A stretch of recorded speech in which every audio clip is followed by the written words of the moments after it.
Olá, igreja, tudo bem? Estou aqui para compartilhar um devocional ao seu coração e nessa oportunidade quero falar do capítulo 7 de Lucas. E na verdade eu quero te convidar para que nessas 3 próximas semanas a gente medite juntos nos 3 milagres registrados aqui no Evangelho de Lucas.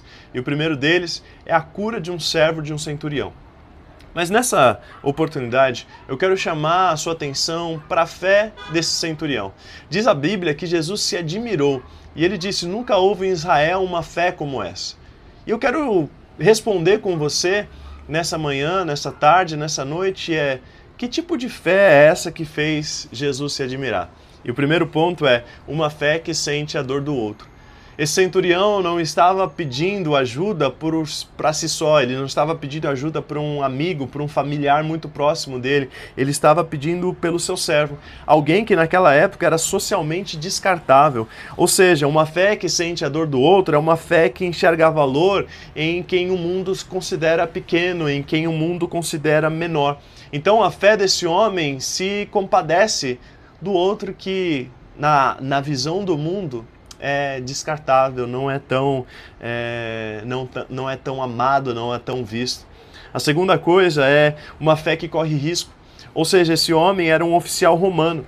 E ele se expôs ao se aproximar de Jesus, visto como muitos ali do império, como uma ameaça a Jesus. Esse homem estava tomando um passo muito grande, ele está colocando a sua posição em risco, ele está colocando o seu trabalho em risco para curar o servo que está ali na sua casa. Então essa fé desse homem prefere perder status do que perder pessoas.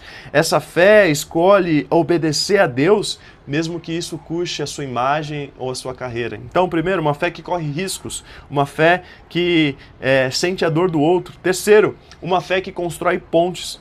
No texto de Lucas 7, diz que os anciãos testemunhavam que o centurião amava o povo e ele até construiu uma sinagoga usando os seus recursos para uma fé que não era dele.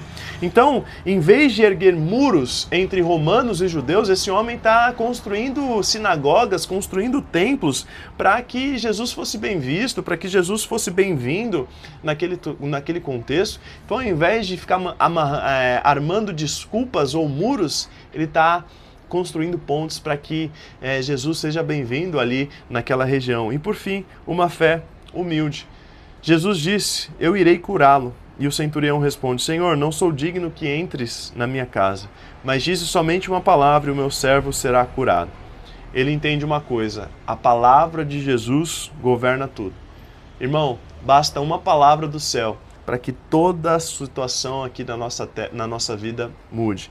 E isso nasce de um coração que entende que não é suficiente, mas que descansa na dignidade e na bondade do Deus que nós servimos. Amém? Então, uma fé humilde, uma fé que constrói pontes, uma fé que corre riscos e uma fé que sente a dor do outro. Que essa seja a fé que a gente tem em nome de Jesus. Senhor, assim como o centurião, nós reconhecemos que não somos dignos de entrares na nossa casa, na nossa história, no nosso coração, mas nós cremos que a Tua palavra é suficiente para transformar a nossa vida. Senhor, nos dá uma fé que sente a dor do outro, que se importa com servos invisíveis que não têm nome, não têm posição, mas que têm valor diante de Ti.